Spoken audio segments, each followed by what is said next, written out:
warahmatullahi wabarakatuh. Yang saya hormati Bapak Kepala Sekolah SMP Negeri 1 Kota Primakarya, yang saya hormati Bapak Ibu Guru SMP Negeri 1 Kota Primakarya, dan yang saya hormati staf PU beserta stafnya. Bapak Ibu, pada kesempatan ini saya akan mencoba untuk menyampaikan apa yang sejauh mana saya memahami materi dan saya mengaplikasikannya, dan ada kewajiban saya untuk mengajak Bapak Ibu untuk melakukan hal yang sama gitu. Nah, seperti yang disampaikan sebelumnya bahwa di saat saya mengikuti CGP atau guru penggerak itu sendiri, satu guru yang mengikuti kita kena jembatan satu sekolah, karena memang program guru penggerak itu bukan hanya untuk pribadi. Kalau seandainya untuk pribadi, ya mungkin nanti tidak ada efek sama sekali. Nah, guru penggerak itu memang satu guru yang ikut, tapi yang akan belajar itu satu sekolahnya. Nah, di sini juga kita beruntungnya, kita di tahun ini di saat CGP ini jalan, kita juga menerapkan kurikulum merdeka. Karena di CGP dengan kurikulum merdeka itu kayak satu kesatuan yang berbeda tapi tidak dapat dipisahkan. Dalam arti, apa yang saya pelajari di CGP itu memang bisa diterapkan langsung di dalam kurikulum merdeka. Nah, salah satunya yaitu budaya positif. Nah, kalau seandainya kita mendengar kata budaya positif, di situ kan ada budaya positif. Kira-kira apa yang kita pikirkan atau yang kita ketahui budaya positif? Kebiasaan yang baik, ya betul. Nah, jadi budaya itu sendiri itu kan kebiasaan ditambah dengan kata positif, karena kebiasaan kan banyak. Ada juga yang negatif kan. Nah, yang akan saya sampaikan ini adalah tentang budaya positif. Nah, apa saja budaya positif? Nah, kalau seandainya kita lihat budaya positif ini sendiri, dia dapat dijalankan di sekolah jika kita memahami konsep-konsep inti. Yang pertama ada disiplin positif, kemudian kita harus paham motivasi perilaku manusia yang berkaitan dengan hukuman dan penghargaan, kemudian posisi kontrol seorang guru, kemudian membuat keyakinan sekolah atau kelas, dan penerapan segitiga restitusi dalam menyelesaikan masalah. Jujur kalau saya sebelum saya ikut CGP, semua konsep ini kayak yang asing gitu didengar istilah-istilahnya. Akan tetapi ternyata materinya sudah sering kita laksanakan. Akan tetapi cuma istilahnya gitu yang kita asing. Nah, coba kita runutin di dalam budaya positif ini. Di dalam budaya positif ini nanti saya akan menjelaskan ada perubahan paradigma belajar. Yang kedua ada disiplin positif, yang ketiga ada nilai-nilai kebajikan, yang keempat ada kebutuhan dasar manusia, kemudian motivasi perilaku manusia, posisi kontrol seorang guru, keyakinan kelas, dan segitiga restitusi. Walaupun ini kelihatannya ada 8 konsep, banyak sekali yang harus disampaikan. Tenang Bapak Ibu, insya Allah 30 menit beres. Nah, biar setelah sampai jam 2. Nah, yang pertama itu adalah pembelajaran dengan paradigma baru. Nah, ini yang landasan perubahan atau landasan kita menggunakan kurikulum merdeka itu, landasannya itu adalah pembelajaran paradigma baru. Apa itu pembelajaran paradigma baru? Pada intinya yang disebut dengan pembelajaran paradigma baru itu, di mana kita merancang dan melaksanakan pembelajaran yang berdiferensiasi. Nah, sehingga peserta didik itu dapat terwujudlah profil pelajar Pancasila. Pada intinya itu gimana kita menerapkan pembelajaran diferensiasi. Kalau seandainya ditanyain Pak, pembelajaran diferensiasi itu kapan? Insya Allah nanti bulan depan ada rapat dinas lagi, saya masukin materi itu. Ya, nanti pembelajaran diferensiasi nanti akan ada materinya khusus. Intinya yang kita wajibkan tahu bahwa paradigma baru itu bagaimana kita harus mengajar dengan diferensiasi. Tujuan kita adalah untuk mewujudkan profil pelajar Pancasila, itu aja. Di kurikulum merdeka titik tempuhnya di situ. Makanya kalau ada proyek P5, ujung-ujungnya profil pelajar Pancasila. Karena itu yang dibutuhkan. Nah, itu kalau seandainya kita lihat dari paradigma baru. Nah, untuk mewujudkan paradigma baru ini dibutuhkan disiplin positif. Nah, di sini kadang-kadang kita sering kata, nah harus disiplin sekolah, kita datang harus disiplin. Nah, sebenarnya disiplin itu apa? Disiplin itu sendiri kalau kita ambil dari bahasanya itu disiplina, yang artinya belajar. Artinya kalau kita bilangnya disiplin berarti kita harus belajar. Tadi kosakatanya. Nah, Apa itu disiplin positif? Yang disebut dengan disiplin positif itu menerapkan disiplin dengan tujuan menumbuhkan kesadaran. Kesadarannya dari mana? Harus tumbuh dari diri sendiri. Maksudnya gimana Pak? Banyak anak-anak kayak gini. Mungkin Bapak Ibu lihat di pelajaran A, dia bajunya di dalam. Pas ganti pelajaran, ganti guru, bajunya di luar. Bisa disebut disiplin? Tidak. Apa? Seandainya ada anak di pelajaran guru A, dia pas gurunya belum masuk dia udah di dalam. Tapi di guru tertentu gurunya udah di dalam dia nggak mau masuk. Itu nggak bisa kita sebutkan disiplin. Dia bisa berubah karena seseorang. Gitu. Contohnya apa gini? Saya datang ke sekolah tepat di jam 7. Kenapa? Saya takut sama Pak Hendy. Takut ditegur, takut dikasih hukuman. Itu juga bukan disiplin positif. Yang disebut disiplin positif itu di mana? Kita harus disiplin atas dasar kesadaran sendiri.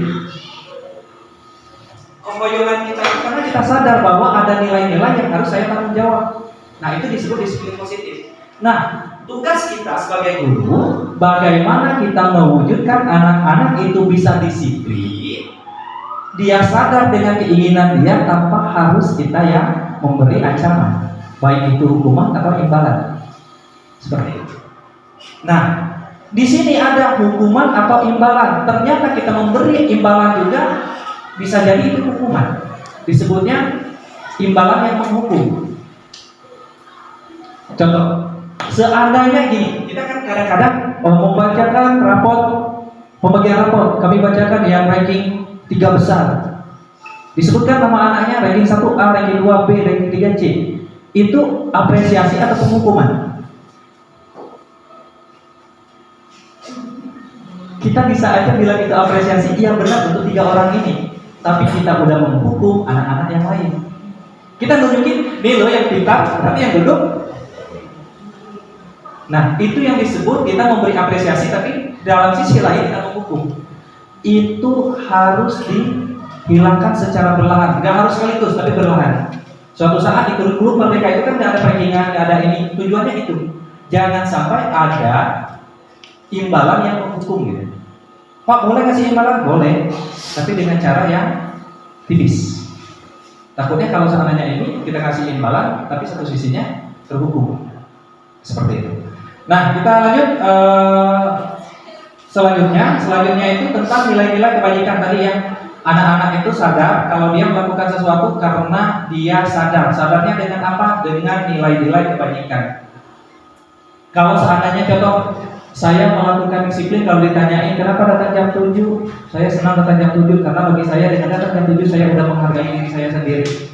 Saya disiplin. Nah, itu yang kita cari. Atau kenapa bajunya di luar? Karena bagi saya baju di luar adalah rapi. Penampilan saya lebih keren dan saya menyadari itu adalah lebih menarik. Itu artinya dia sadar dengan kesadaran sendiri. Tapi kalau ditanyain kenapa bajunya di dalam, baju masuk ke dalam, siun dicium sama guru. Berarti itu bukan disiplin di situ. Nah, kita mau nanami mereka sadar dengan nilai-nilai kebajikan ini. Nilai-nilai kebajikan itu apa? Nilai yang disepakati bersama, lepas dari suku, agama, bangsa, apapun latar belakang apapun. Nggak ngeliatin agamanya apa, nggak ngeliatin sukunya apa. Namanya nilai kebajikan itu nilai kemanusiaan. Ya, seperti ada di sila kedua ya. Itu aja. Bahwa dia melakukan itu karena nilai kebajikan, bukan karena seseorang. Bukan karena sesuatu, bukan takut dihukum, bukan mau minta ribut. Karena dia yakin, saya yakin tentang nilai-nilai kebajikan itu.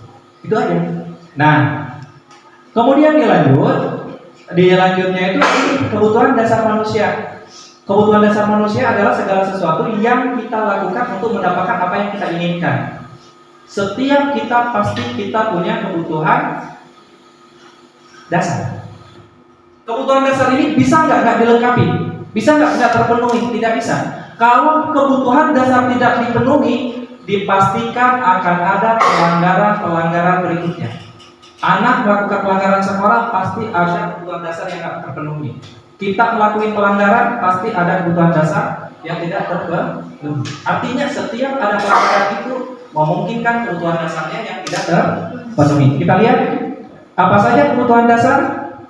Nah, ini 5 kebutuhan dasar manusia dan wajib untuk kita penuhi terhadap siswa. Jadi kebutuhan dasar manusia siswa itu kita harus penuhi. Yang satu yaitu kebutuhan dasar bertahan hidup. Siswa harus kita penuhi kebutuhan hidupnya, kita juga harus memenuhi kebutuhan hidup. Apa aja? Makan, walaupun bukan tugas kita untuk kasih anak makan. Tapi maksudnya gini prinsipnya, kalau anak datang ke sekolah dia lemes, dia nggak mau bisa perhatiin, jangan langsung kita marah. Harus tanyain dulu, kenapa kamu lemas, sudah makan belum? Itu maksudnya. Karena kalau kebutuhan dasar dia paginya dia belum makan, bapak ibu mau jejalin mata pelajaran, percuma, dia juga lapar, nggak akan selesai. Nah itu yang harus kita harus mengasah ketajaman hal ini. Kemudian juga tentang pakaian, ini juga kalau kita lihat ada anak-anak yang datang yang malu, gitu, tampilnya malu. Kemudian pas kita bilang besok kita pakai pakaian apa namanya tuh, muslim ya, ada yang nggak hadir, kenapa? Ternyata dia nggak punya baju. Karena itu kebutuhan dasar. Dia nggak hadir bukan karena dia melanggar sekolah, karena kebutuhan dasarnya yang nggak terpenuhi.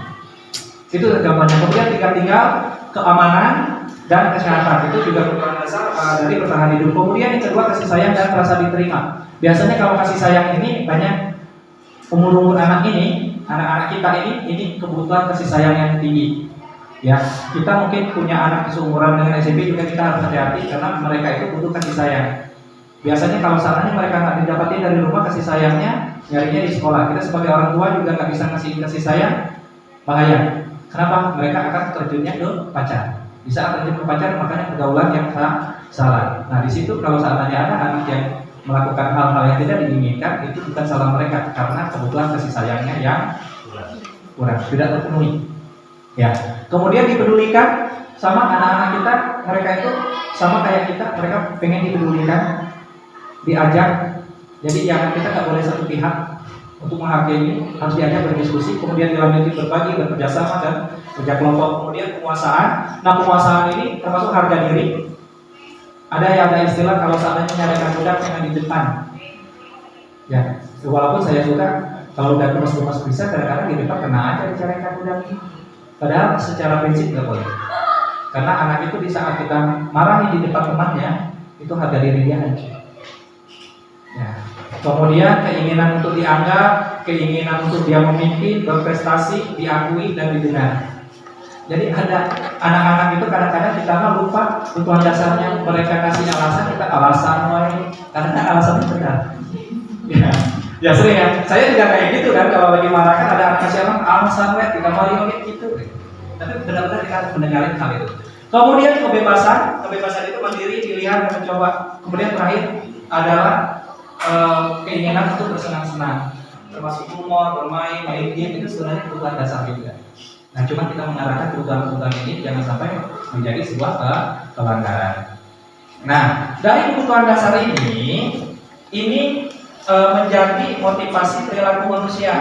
Ini walaupun siswa ataupun kita sebagai guru, yang pertama motivasi perilaku manusia itu yang pertama untuk menghindari ketidaknyamanan atau untuk menghindari hukuman. Makanya yang saya tadi bilang, kalau ditanyain kenapa jam 7 udah ikut upacara dan siun kayak dipanggil sama kepala sekolah. Nah kalau ada siun dipanggil sama kepala sekolah, berarti motivasi yang mengikuti upacara cuma sebatas takut dicarikan. Di saat kepala sekolah nggak nyarikan, dia nggak upacara. Begitu juga anak. Kalau anak ikut upacara cuma takut dicarikan sama guru, berarti kalau nggak ada guru dia nggak upacara. Gitu. Baju anak di luar. Kenapa baju anak dimasukin ke dalam? Kenapa masuk di dalam takut dicium? Artinya dia masukin bajunya karena takut dihukum, bukan kesadarannya. Nah, kedua, ada motivasi manusia itu untuk mendapatkan imbalan atau penghargaan. Contohnya ada yang nanyain, sama termasuk kami di CGP ditanyain kenapa ikut CGP. Makanya kalau Bapak Ibu yang nanti yang ikut seleksi CGP di angkatan 10, kalau ditanyain apa motivasi ikut CGP, di saat motivasinya untuk naik pangkat, jabatan segala macam, mungkin lolos, tapi grade-nya di bawah. Ditungguin teman lain dulu. Kalau teman lain masih ada yang lain, yang ini dulu diterima baru kita. Ya. Tapi kalau seandainya jawabannya disuruh kepala sekolah, yakin grade-nya di bawah lagi. Ya itu, karena dia itu ada fasenya. Nah, yang paling tinggi apa? Untuk menjadi diri, meyakini bahwa menghargai diri. Ya karena saya tadi motivasi yang terbaik itu kalau kita memang mengikuti sesuatu, itu karena keyakinan kita bahwa kita itu memang yakin kepada diri kita bahwa kita menjadi orang yang baik gitu. tanpa harus dihukum, tanpa harus diberi diulang. Ya kenapa ikut upacara? Kayak Pak Dede kan jam 7 udah ada di sekolah, ngapain Pak Dede? Udah jam 7 udah ikut upacara, kata si Pak Dede. Ya saya dulu juga udah upacara. Ya karena anak-anak di saat saya upacara, anak-anak kan ngikutin saya. Nah itu yang namanya motivasi intrinsik tertinggi. Itu yang kita butuhkan. Itu yang dibutuhkan anak-anak kita itu gimana caranya sebagai guru biar motivasi anak ikut disiplin karena dia menghargai dirinya untuk menginjak nilai-nilai kebajikan yang tadi. Nah, kita lanjut ke yang berikutnya itu. Nah, ini apa perbedaan antara hukuman, konsekuensi, dan restitusi? Mungkin kalau hukuman Bapak Ibu udah pernah mendengar ini ya istilah ini dihukum. Contohnya kalau ada anak yang nggak ngerjain PR, kalau sama dulu kan dijemur, diciwit, push up. Nah itu hukuman. Hukuman itu yang pertama cirinya itu tidak terencana. Dan kalau yang guru, lagi contohnya saya jalan. Ada anak bajunya di luar, ya, ciwit. Itu hukuman. Kenapa? Nggak tahu kalau seandainya saya keluar baju pasti diciwit. Karena nggak dibedakan. Tidak ada rencana. Kedua, murid itu tidak dilibatkan. Nggak pernah kan kita bilangnya cuma gini, pokoknya baju dihaluskan. Nggak pernah kan ngajakin anak ngobrol baju itu enak dihaluskan atau dikeluarkan ngobrol ke anak. Nggak pernah. Kalau kita bilangnya baju harus dihaluskan, mestinya punya alasan. Anak juga tahu alasan itu. Kalau itu nggak pernah disampaikan, kemudian anak keluar kita hukum, berarti itu hukuman. Nah, beda dengan konsekuensi. Kalau konsekuensi itu yang udah dipampang kayak gitu. Aturan sekolah udah dipampang. Di aturan sekolah kan bla bla bla bla bla. Kemudian di bawahnya apabila melakukan akan disaksi dan. Nah, tapi saksinya itu harus jelas. Kalau baju di luar apa, kalau ini apa. Nah, kalau kita melakukan itu namanya konsekuensi. Kita menindak berdasarkan konsekuensi. Bedanya gimana? Terencana dan disepakati. Tapi anak masih nggak nyaman. Maksudnya nggak nyaman, tetap aja namanya dihukum. Nah, tahu kan kalau terlambat hukumannya apa? Tahu Pak, harus push up, itu konsekuensi karena dia udah tahu, tapi tetap aja anak itu nggak nyaman. Jadi solusi, tapi sifatnya sementara. Tidak bisa menjamin untuk sifat anak itu untuk jangka yang panjang. Maksudnya gini, mungkin pas dia di SMP startup dia akan disiplin. Dia selesai dari startup, dia lulus masuk SMA atau dia kuliah, dia balik lagi ke riset ke awal. Riset aturan pabrik. Ya kan? Disiplin. Contohnya simpelnya kayak gini. Nah, nggak boleh ngerokok ya kan? Di sekolah kan gitu. Dia emang nggak merokok di sekolah. Pulang masih ngerokok. Kenapa? Karena kita sebatas tadi, kita batas ke konsekuensi. Pas udah keluar dari wewenangan kita, dia akan balik ke awal. Nah, yang dibutuhkan ini namanya restitusi. Restitusi ini ilmunya ilmu lama. Tapi saya secara pribadi baru tahu sekarang. Ada namanya restitusi. Restitusi itu apa? Proses menciptakan kondisi bagi murid untuk memperbaiki kesalahan. Jadi kalau mereka salah, kita itu melakukan satu proses menciptakan kondisi. Mereka sadar mereka salah dan mereka sadar untuk memperbaiki. Kita nggak ada penghukuman. Di restitusi tidak ada hukuman. Lah kalau itu enak Pak siswa, benar. Tapi kita bagaimana menciptakan? Karena saya itu motivasinya dia itu harus dipidana. Kalau saya perbuatan ini, saya kelak akan jadi ini. Dia keinginan sendiri. Nah, untuk restitusinya nanti saya tunjukin salah satu contoh videonya, video yang saya buat, tapi itu memang demonstrasi ya, bukan dalam keadaan real. Nanti saya putari videonya. Di akhir ini saya akan putari video bagaimana melakukan restitusi. Kemudian, nah ini posisi kontrol seorang guru. Ada 5 posisi kontrol seorang guru. Yang pertama, penghukum. Penghukum itu seorang guru menghukum biasanya menggunakan hukuman fisik ataupun psikis ya kata saya tadi. Kalau kita mah pasti pokoknya kalau jadi penghukum dan termasuk saya males. Nyarekan, nyewitan, push up gitu. Itu penghukum. Yang kedua, membuat orang merasa bersalah. Nah pada posisi ini biasanya guru itu menggunakan suara yang lembut. Biasanya yang saya tahu yang membuat merasa bersalah ini musuh ya sering gitu. Dia mah malah enggak siswa, makanya kalau ditanyain pernah dicarakan musuh enggak, tapi enak dia ngomongnya. Dek, kamu tahu salah? Tahu. Kalau seandainya kamu terus di luar kayak gini, mungkin ibu enak. Ngomongnya lembut, dia ngajak diskusi gitu. Tapi anaknya masih nggak nyaman kayaknya gitu. Itu namanya membuat merasa bersalah. Kemudian guru itu bisa posisi kontrolnya sebagai guru. Gimana sebagai guru? Guru itu tidak akan menyakiti murid, namun tetap berupaya mengontrol murid sesuai dengan persuasi. Nah biasanya yang ini kata-katanya itu muncul kayak gini menghukumnya, deh masuk kelas. Oke, kalau dedek di luar wae dilihat sama kepala sekolah, apa yang merah dicarikan ke kepala sekolah, gitu kan ngomongnya. Atau seandainya kalau saya kalau lagi posisi teman, anak OSIS juga kayak gitu. Kalian kalau di luar tolong pakaiannya sing rapi, sing ini. Kan kalau kalian keluar anak OSIS pakai jas OSIS kan yang enak bapak sebagai pembina kalian. Nah itu namanya posisi teman. Menanggapi siswa itu sebagai teman. Nah, yang keempat sebagai monitor atau pemantau. Berarti mengawali. Biasanya yang monitor sama pemantau ini menjalankan konsekuensi yang di depan tadi. Cuma dia nggak pernah menghukum, cuma datang. Seandainya ada yang sepatunya kita pakai wajib hitam, anak pakai putih, dia langsung bilang ini, sepatunya putih ya? Iya pak. Kalau sepatu putih gimana hukumannya? Kalau dilepas pak, ya udah lepas sekarang. Lepas dia nggak marah. Lepas sekarang simpan di ruang bapak. Seharian udah kekelilingan jalan tanpa alas kaki seharian. Itu namanya pemantau. Dia cuma ngecekin, dia nunjukin ini aturannya, ini konsekuensinya. Karena dia pemantau, dia marah enggak, tapi anak tetap disiksa gitu. Disiksa oleh apa? Oleh sikapnya sendiri. Itu pemantau. Nah, yang ketiga sebagai manajer. Sebagai manajer ini posisi terakhir. Manajer itu posisi mentor di mana guru itu berbuat sesuatu bersamaan dengan murid, mempersilahkan murid untuk mempertanggungjawabkan perilakunya, mendukung murid agar menemukan solusi. Kalau yang tadi enggak, dihukum Kalau yang manajer, dia melakukan itu sama anak, dia cari salahnya apa, yang mana kesalahannya, kamu harus ngapain, ke depan harus apa. Itu manajer. Manajer ini biasanya yang dilakukan kalau seandainya kita naik ke atas ini, dia menjalankan restitusi. Kalau 1 sampai 3 menjalankan sebagai penghukum, yang 4 itu menjalankan konsekuensi, yang restitusi itu dijalankan oleh seorang guru yang kedudukannya sebagai manajer. Manajer itu sifat yang dilakukan sebagai manajer. Nah, sekarang coba kita main tebak-tebakan. Saya ada ini. Nah, ini ada contoh kasus.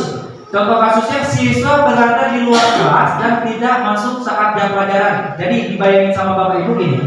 Ibu lagi ngajar, tapi ayah budak tuh masuk pelajaran ibu, dia main bola di depan. Itu kasusnya.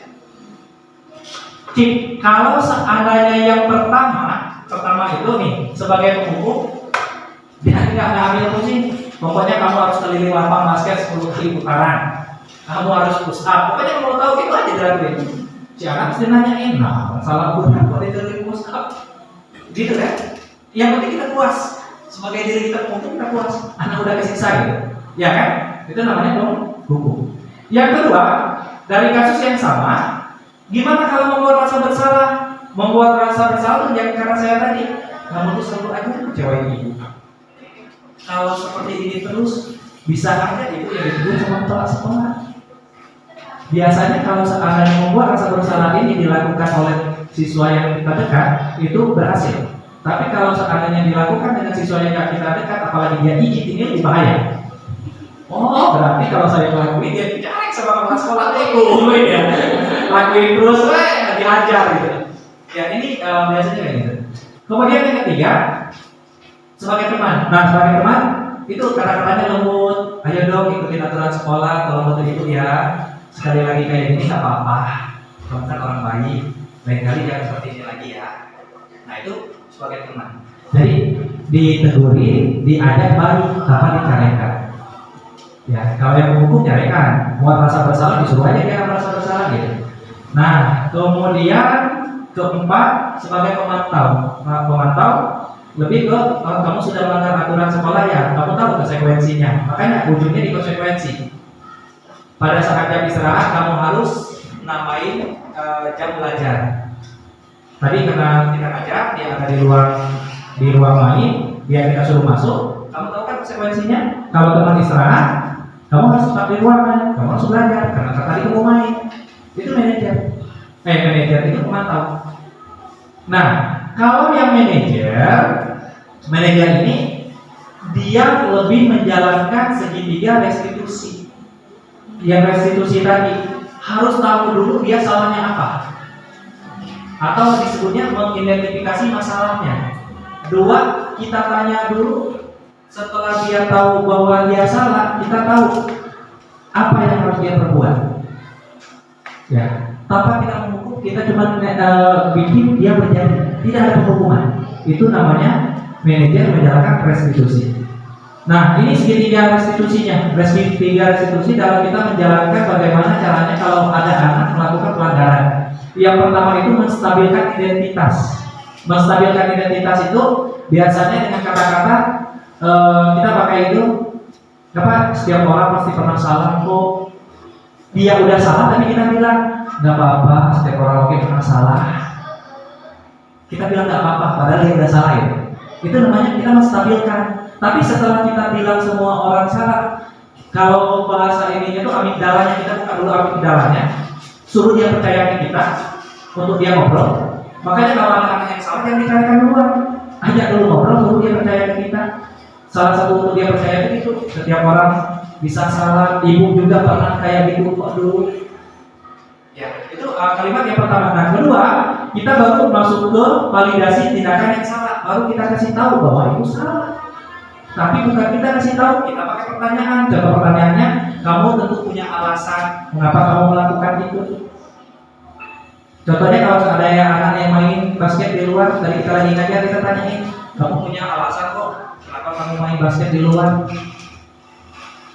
Dia kan akan nyampain alasan-alasannya. Atau kita adakah cara lebih efektif untuk mendapatkan apa yang kamu inginkan?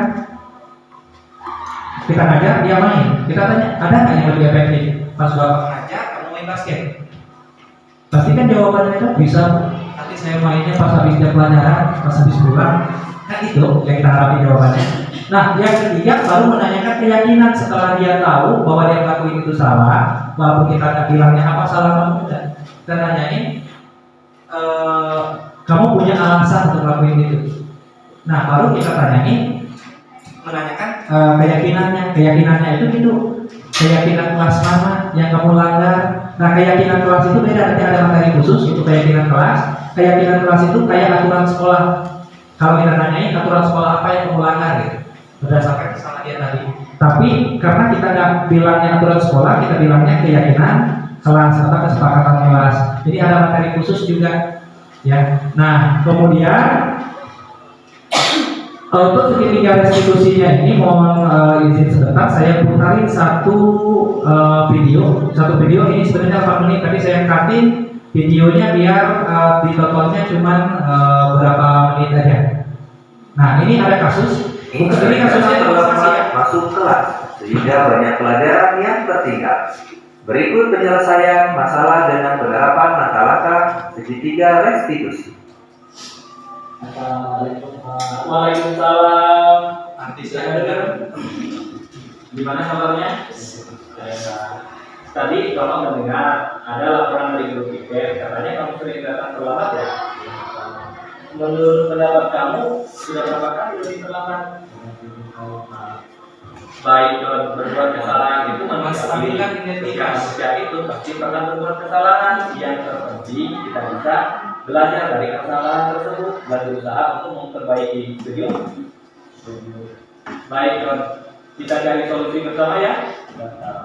Doni sering datang terlambat, pasti punya alasan. Kenapa Doni sering datang terlambat?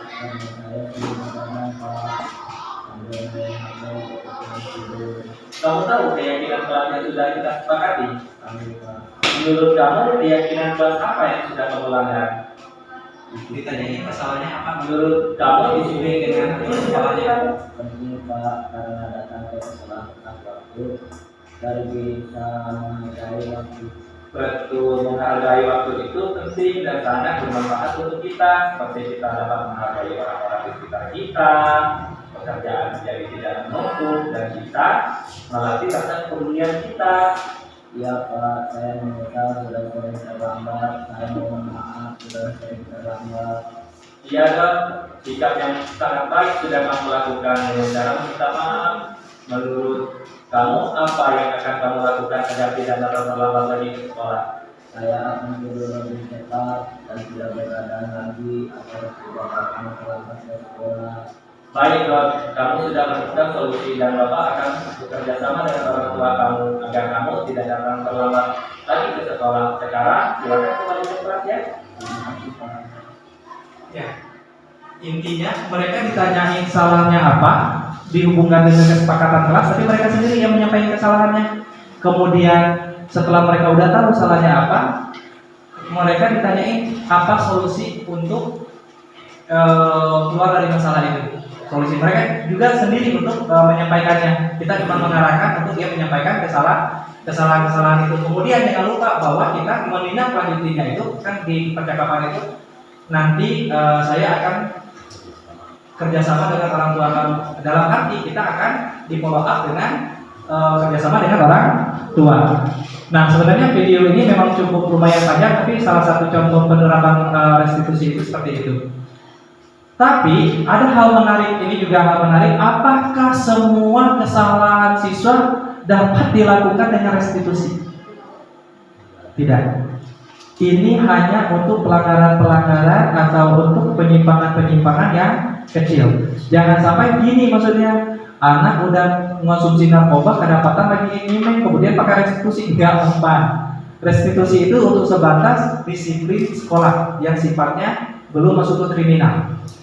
Nah, ini ada hubungannya nanti dengan saya sebagai kesiswaan dan Bapak Ibu.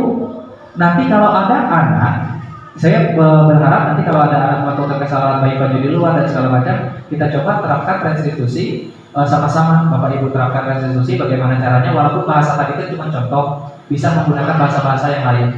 Yang intinya yang satu bahwa kita akan nganggapin anak itu, kita nganggapnya membuat kesalahan itu adalah hal yang biasa. Yang kedua, kita hubungkan dengan aturan sekolah kita. Yang ketiga, kita carikan solusinya. Kalau dia nggak nemuin, kita kasih solusinya. Kamu harus ini, kamu harus itu. Ya.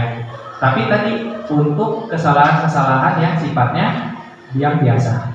Nah, kalau seandainya Bapak Ibu sudah melakukan restitusi ternyata ini masih mental, Bapak Ibu guru mapel harus bisa melapornya bekerjasama dengan wali kelas untuk ditindaklanjuti di tingkat wali kelas. Kalau seandainya di tingkat wali kelas mental juga bisa nanti ditangani sama saya selaku kesiswaan. Kalau seandainya sama saya udah mental, biasanya ujung-ujungnya memilih orang tua. Kita memilih orang tua itu kalau seandainya udah efisien untuk dibina seperti itu. Nah, mungkin itu saja Bapak Ibu yang dapat saya sampaikan. Terima kasih. Salam dan bahagia. Saya akhiri pertemuan ini. Mohon maaf apabila ada kekurangan. Mungkin kalau ada yang mau didiskusikan silakan. Saya akhiri. Assalamualaikum warahmatullahi wabarakatuh.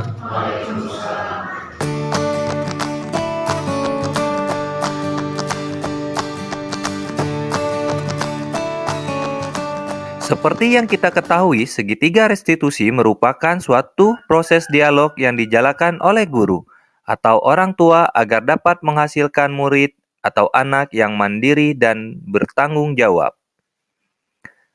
Terdapat 3 tahap segitiga restitusi, yaitu menstabilkan identitas, validasi tindakan yang salah, dan menanyakan keyakinan. Pada tahap menstabilkan identitas berdasarkan prinsip, membuat kesalahan merupakan bagian dari proses pembelajaran, yang nantinya menggeserkan identitas gagal menjadi identitas sukses. Tahap kedua yaitu validasi tindakan yang salah. Dilakukan berdasarkan prinsip setiap perilaku berupaya memenuhi kebutuhan tertentu. Guru akan menggeser dari pemikiran stimulus respon menjadi proaktif, sehingga mengenali dan memahami murid akan memperbaiki hubungan guru dengan murid. Tahap terakhir, menanyakan keyakinan. Pada tahap ini, murid akan diberikan pertanyaan-pertanyaan yang bermakna untuk memunculkan motivasi intrinsik, sehingga mampu mengaitkan keyakinannya dengan tindakan yang salah. Kasus pertama. Doni sering datang terlambat masuk kelas, sehingga banyak pelajaran yang tertinggal.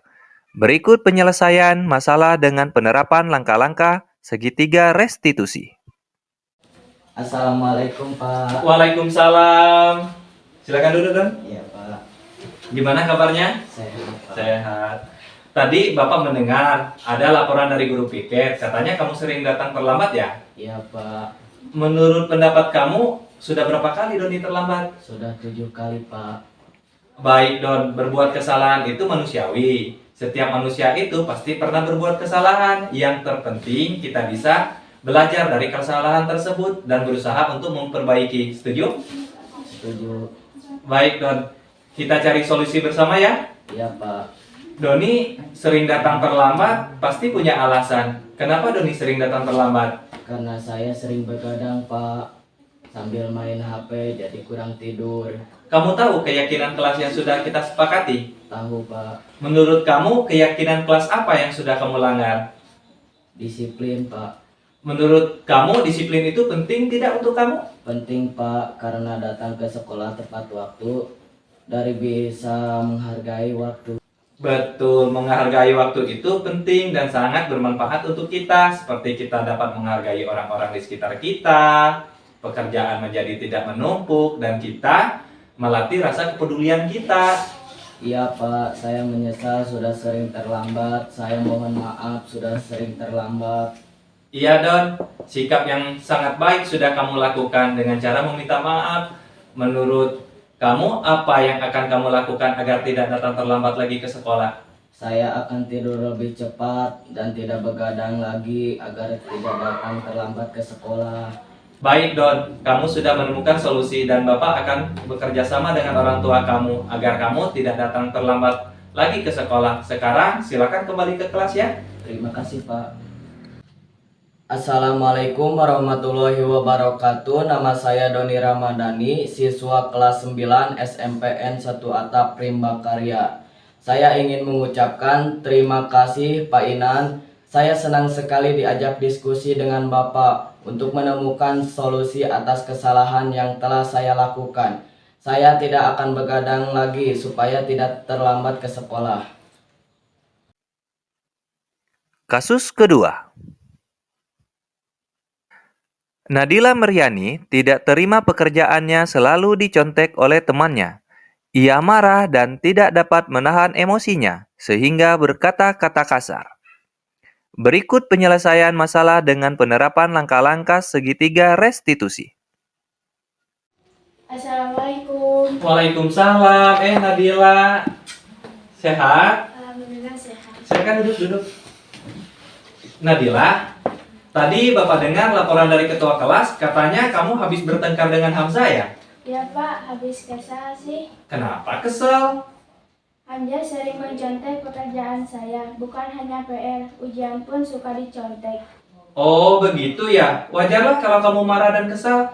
Jika Bapak ada di posisi kamu, Bapak juga pasti akan berbuat yang sama. Lalu, apa yang kamu lakukan terhadap Hamzah? Saya marah-marah Pak dan tanpa sadar saya mengebrak mejanya serta berkata kasar Pak. Oh begitu, pasti kamu berbuat seperti itu ada alasannya ya? Ya iyalah Pak, saya marah, saya sudah bersusah payah mengerjakan soal, tapi dia hanya mencontek tidak mau berusaha sendiri. Wajarlah kalau kamu merasa marah karena tidak rela pekerjaanmu dicontek begitu saja oleh Hamzah. Bapak sangat menghargai tindakan kamu yang tidak berbuat lebih buruk daripada itu.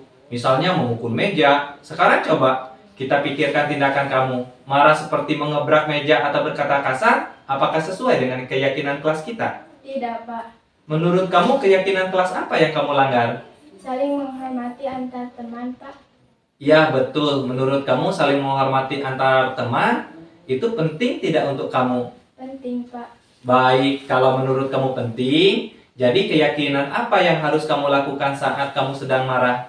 Harus lebih sabar. Kamu bersedia memperbaiki masalah ini? Bersedia. Apa yang akan kamu lakukan untuk memperbaiki masalah ini? Bersabar dan menahan amarah saya. Kalau ada teman yang mencontek, saya akan melaporkan kepada guru mata pelajaran atau wali kelas saya, Pak. Iya, tepat sekali tindakan kamu Nadila. Tetap semangat ya. Sekarang silakan kembali ke kelas. Terima kasih. Assalamualaikum warahmatullahi wabarakatuh. Nama saya Nadila dari kelas 8B. Saya senang sekali diajak diskusi dengan Pak Salinan untuk dapat mengendalikan diri dari amarah karena perilaku teman sekelas saya. Saya harus banyak belajar bersabar dan dapat menghormati teman-teman.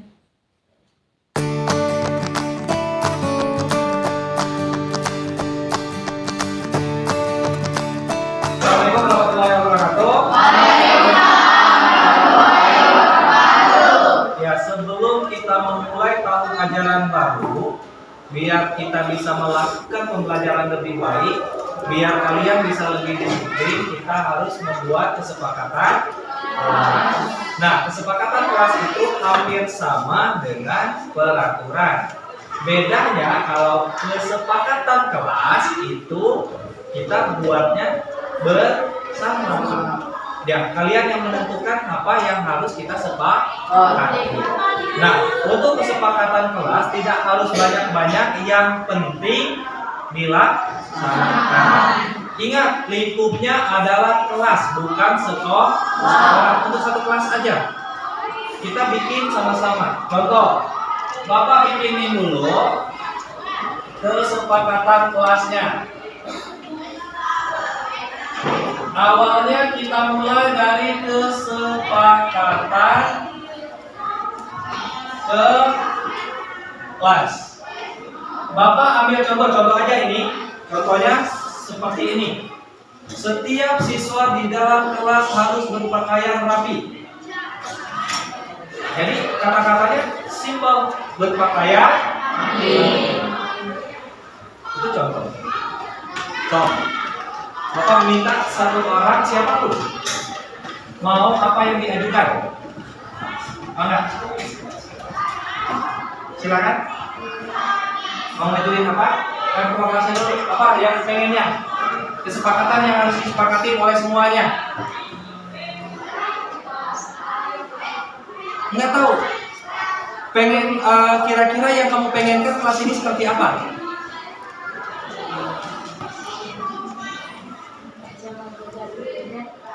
Harus, berarti yang pertama harus piket. Kalau piket itu berhubungan dengan siapa? Dengan apa? Kalau piket itu berhubungannya dengan apa? Kebersihan. Jadi kita sepakatin bahwa setiap orang wajib menjaga kebersihan. Gitu. Jadi kita bilang setiap siswa wajib menjaga kebersihan. Pokoknya kita kalau seandainya ini kunci, pokoknya semua orang harus menjaga kebersihan. Udah ditentuin jadwal piketnya, piket. Yang nggak piket, jaga. Ngejaga itu gampang. Kalau yang piket kan, wah yang kotoran bersihin. Kalau yang ngejagain, kumaha? Habis makan ya kan dibuat di sini, di situ kan nggak ada potong sampahnya. Berarti picit ke tong sampah di kelas sumber. Tos, di sepakatnya. 2, mau bikin apa? Bapak mau lek nih, lek apa lek?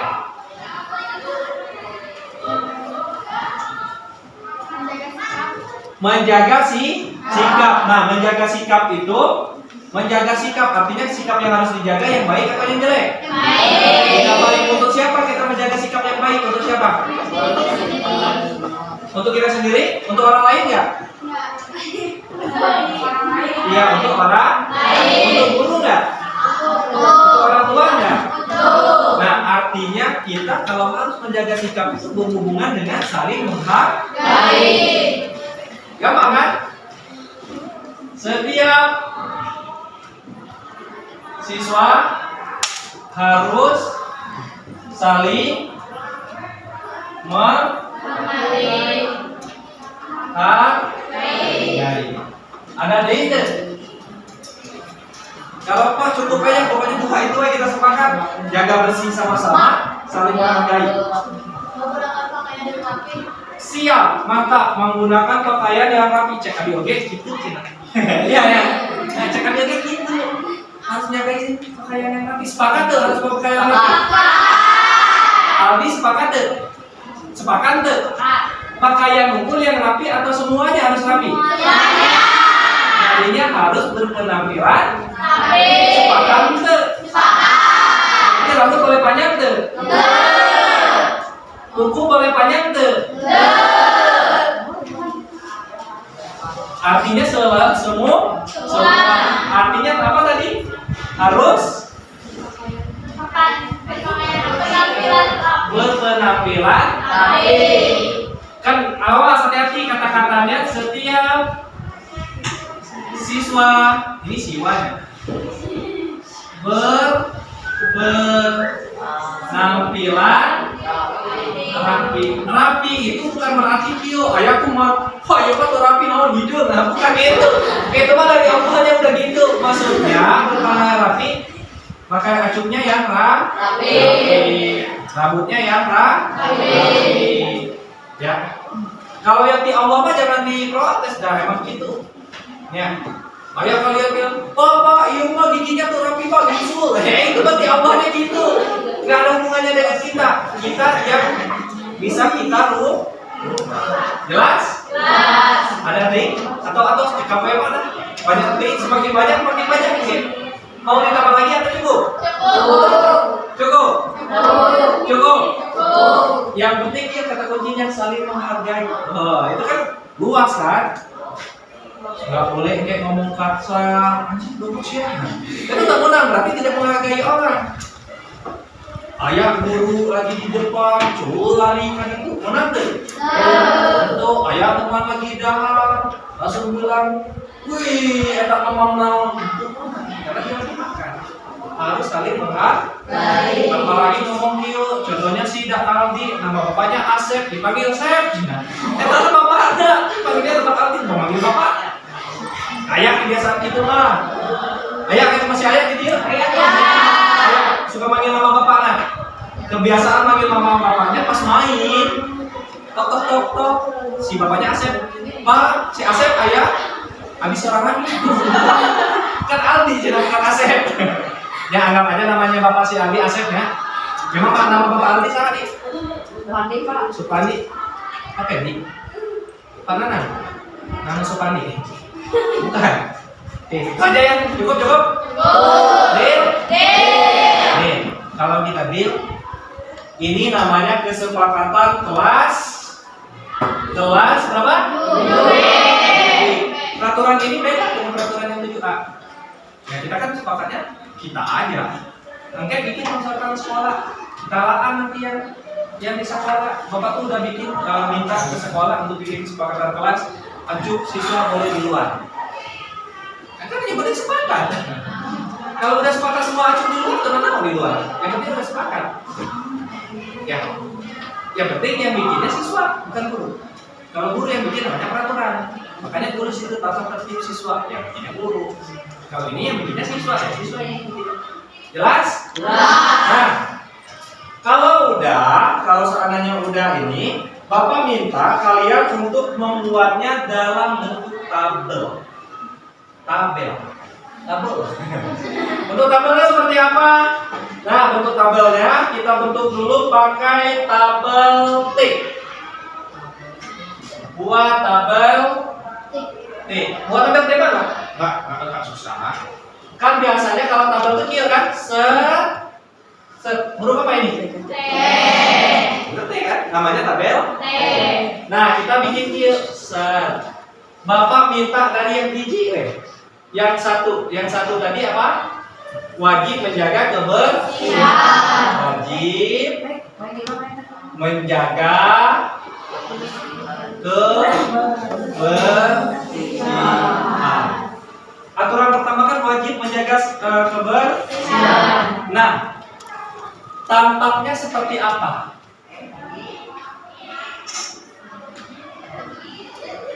Atau tidak tampak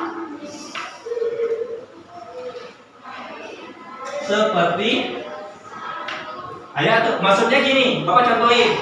Pak, kita wajib menjaga kebersihan. Tampaknya seperti apa? Tampak itu yang harus dilakukan contohnya apa? Menjaga kebersihan teh.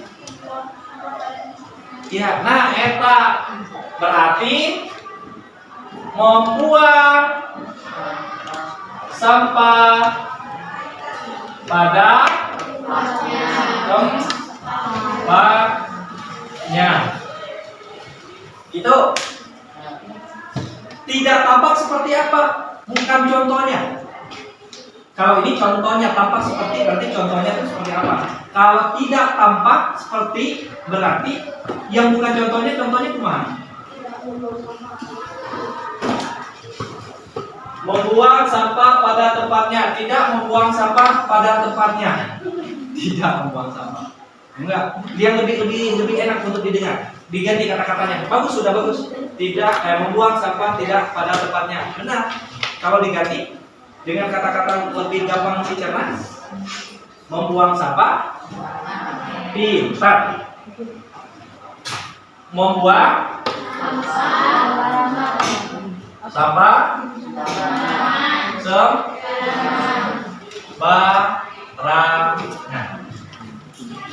Terus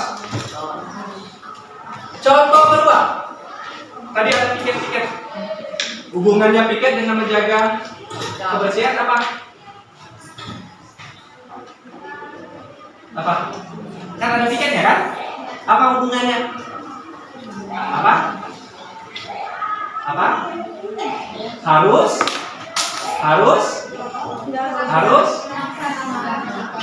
iya, pintar. Harus melaksanakan. Bapak belum mendengar yang makhluk-makhluk sebelah sini yang ngomong. Harus apa? Melaksanakan piket sesuai apa? Iya, sesuai.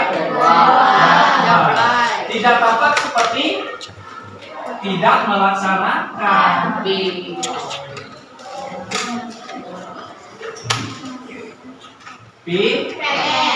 Atas udah tutup web sakieu we lah heula. Nah, ini namanya tabel. Ini biji. Yang kedua kencan. Bikin yang kedua. Dua. Setiap siswa harus saling menghargai.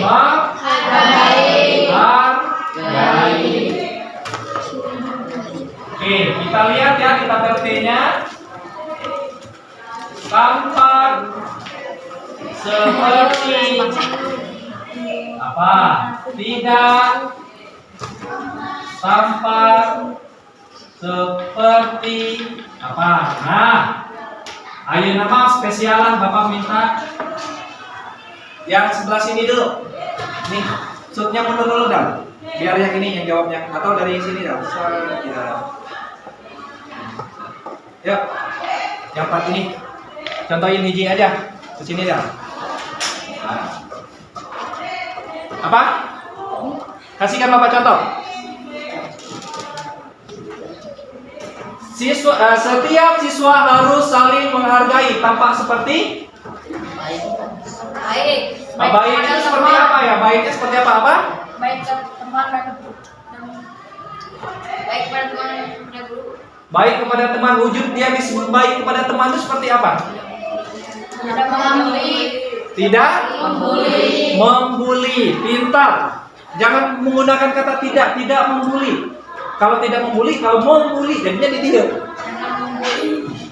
Tidak membuli kira-kira kalau kebalikan nggak usah pakai kata tidak.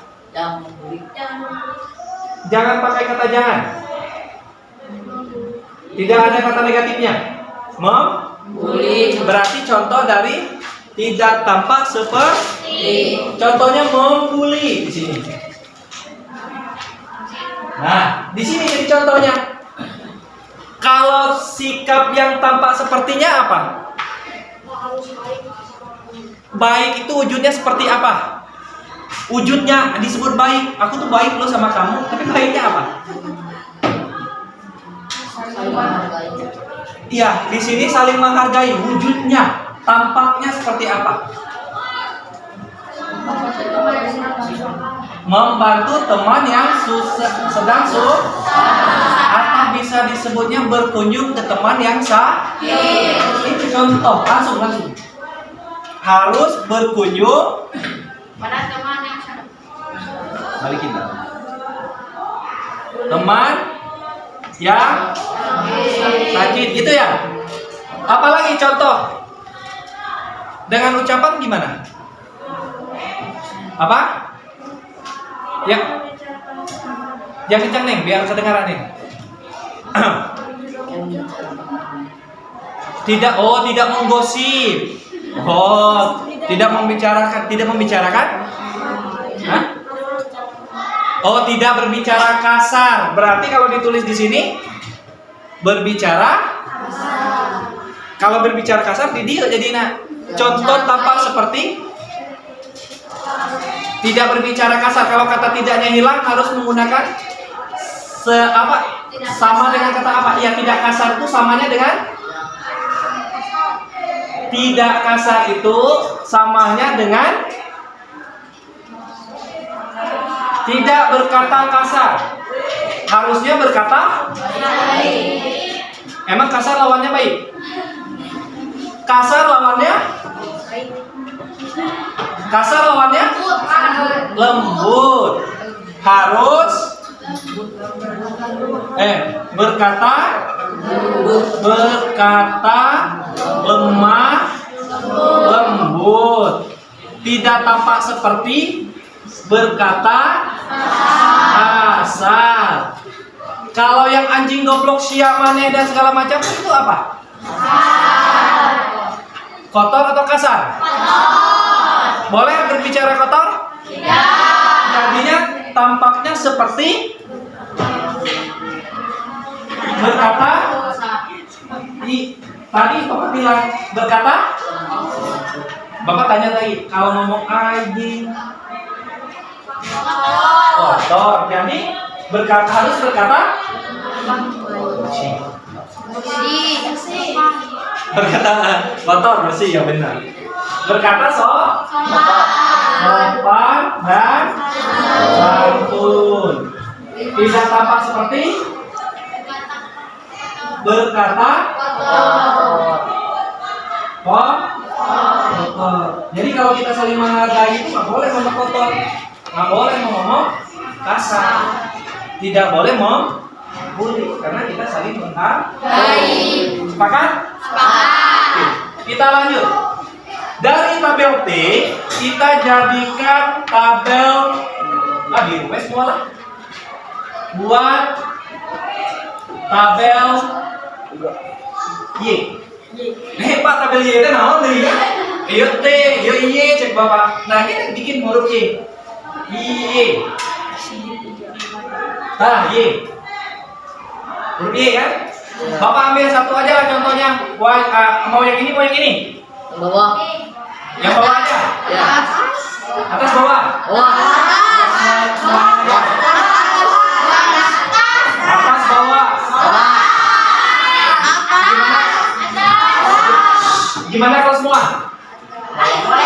Boleh? Semua? Ya, semua kita mulai dari yang satu aja dulu. Wajib menjaga kebersihan. Oke, coba Bapak minta. Yang untuk tabel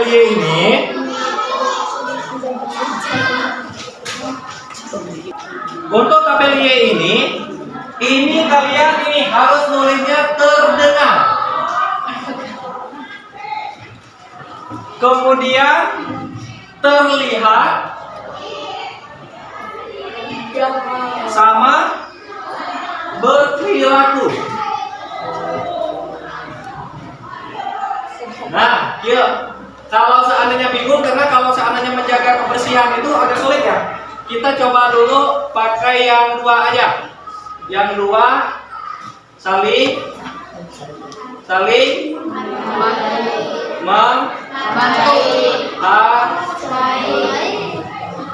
Oke.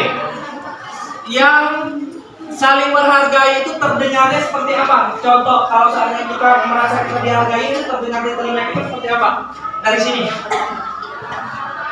Terdengarnya kalau saling menghargai itu terdengarnya seperti apa? Yang kencang nih, biar kameranya bisa terdengar. Terdengarnya. Terdengar itu contohnya, contoh kayak gini. Punten canakeun cai. Bukan terdengarnya. Terdengar itu kata-katanya. Contoh kata-katanya bukan baik. Bukan. Terdengarnya seperti apa? Bapak contohin. Contohnya punten ambilin cai. Contohnya terdengarnya apa? Pak, punten bade naos. Ya, Pak, punten bade naos. Tinggal tulis Pak, punten bade naos. Itu terdengarnya. Ada lagi yang disebut dengan berkata lemah lembut atau sopan santun. Ciri kita menghargai orang terdengarnya seperti apa? Ucapannya.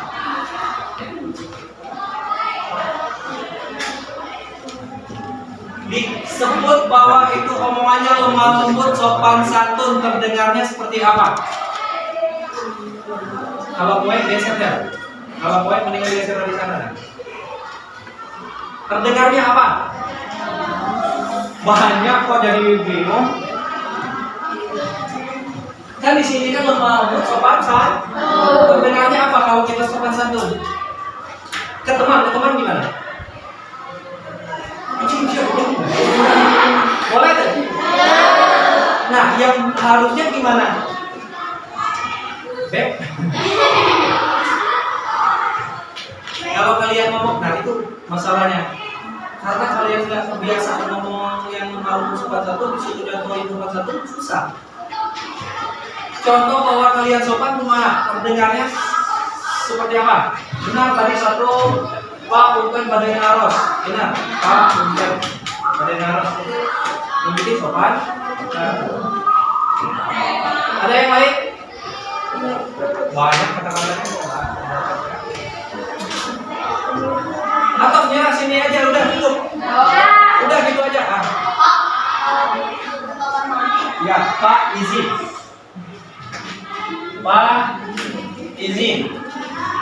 Mau ke toilet. Kalau ke kamar mandi bahaya. Oke, Ibu gimana? Iya kan? Celaya bisa kemana? Ke kamar mandi. Nggak balik-balik. Ngapain ini bapak ya? Ke toilet ya? Terus? Ada contoh? Lagi? Kalau ngomong sama teman, kalian dianggap malu sopan satu gimana? Kalau ngobrol sama teman? Kalau seandainya ini menghargai orang lain ya, kalau kita bilang kayak gini, punten mau, kita lagi makan, punten mau, menghargai nggak gitu? Atau memang kalian kebiasaan kalau jajan, ambil bala teman di itu, going you, gitu makannya? Atau naruh katakan, koyo, kade, pali. Gitu enggak? Entah. Oh, pantesan. Mungkin berikutnya itu kalau makan tawarin. Kemarin juga Bapak nyuruhin, kalau enggak, karena Bapak mau ngajarin ini. Makan damar, kalau si Aldi, si Undok begitu-begitu. Kemudian habis makan kabur, bekas makannya ditinggalkan. Remena. Ya, terus terlihat seperti itu. Saya membongkok badan di depan. Tahu membongkok? Tahu. Ngantar ya, Pak. Ya diri pun nek. Tahu enggak? Membongkok badan di depan guru. Kalau depan guru emang lewat view. Enggak kan? Pasti punten Pak, gitu kan? Namanya membongkok. Kalau itu boleh.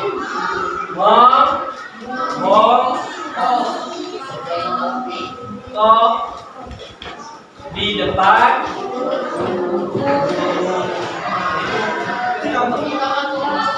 berperilaku seperti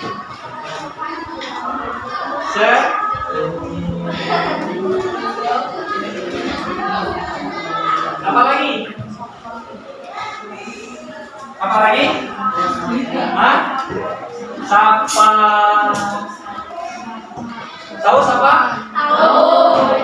Nah, nanti kita bikin video lihat sama OSIS kita bikin rumah cara ketemu sama guru teman-teman. Ada yang kill ketemu sama guru, bro. Ya harus sapa, senyum, sapa, habis apa? Salam coba. Assalamualaikum, kemudian